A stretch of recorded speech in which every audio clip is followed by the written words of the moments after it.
Hello everyone, आज की video में हम भारतीय संविधान के विदेशी स्रोत को समझने वाले हैं। सर्वप्रथम हम बात करते हैं संयुक्त राज्य अमेरिका की। अमेरिका के संविधान से भारत के संविधान में मौलिक अधिकारों को शामिल किया गया है, जिनका उल्लेख भारत के संविधान के भाग 3 में अनुच्छेद 12 से 35 में किया गया है।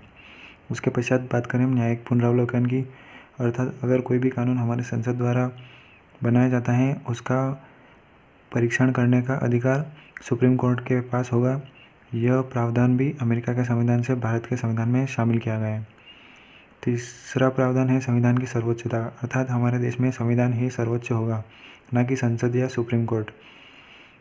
चौथा प्रावधान है न्यायपालिका की स्वतंत्रता, अर्थात न्यायपालिका को स्वतंत्र रखा गया है।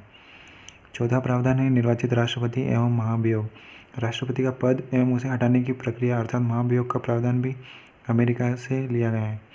उसके पश्चात उपराष्ट्रपति से संबंधित प्रावधान एवं सुप्रीम कोर्ट व हाई कोर्ट के न्यायाधीशों को हटाने की विधि का उल्लेख भी अमेरिका से भारत के संविधान में किया गया है।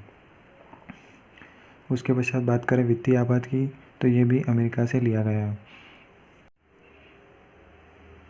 अब बात करते हैं ब्रिटेन की। ब्रिटेन के संविधान से भारत के संविधान में संसदात्मक शासन प्रणाली को भारत के संविधान में शामिल किया गया है, क्योंकि भारत पर लगभग 200 वर्षों तक अंग्रेजों का शासन रहा, जिसके फलस्वरूप अंग्रेजों की शासन प्रणाली को भारत के लोग भी समझने लगे थे तथा उस संसदीय शासन प्रणाली को अपनाना ही संविधान निर्माताओं ने उचित समझा।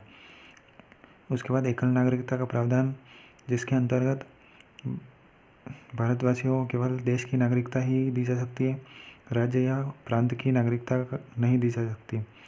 उसके बाद विधि निर्माण की प्रक्रिया, अर्थात संसद किस प्रकार कानून निर्माण करेगी, यह प्रावधान भी ब्रिटेन के संविधान से लिया गया है।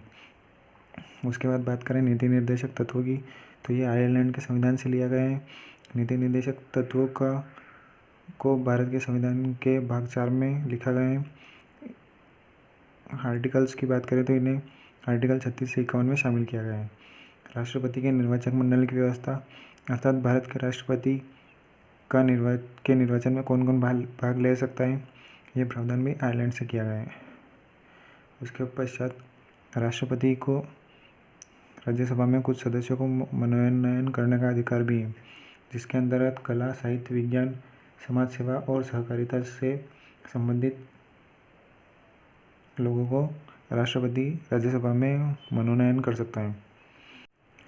ऑस्ट्रेलिया की बात करें तो ऑस्ट्रेलिया से प्रस्तावना की भाषा को भारत के संविधान में शामिल किया गया है।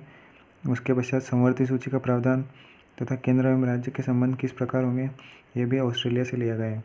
उसके पश्चात बात करें शक्तियों के विभाजन की, अर्थात केंद्र के पास कौन सी शक्तियाँ होंगी तथा राज्य के पास कौन सी शक्तियाँ होंगी, ये प्रावधान भी ऑस्ट्रेलिया से लिया गया है।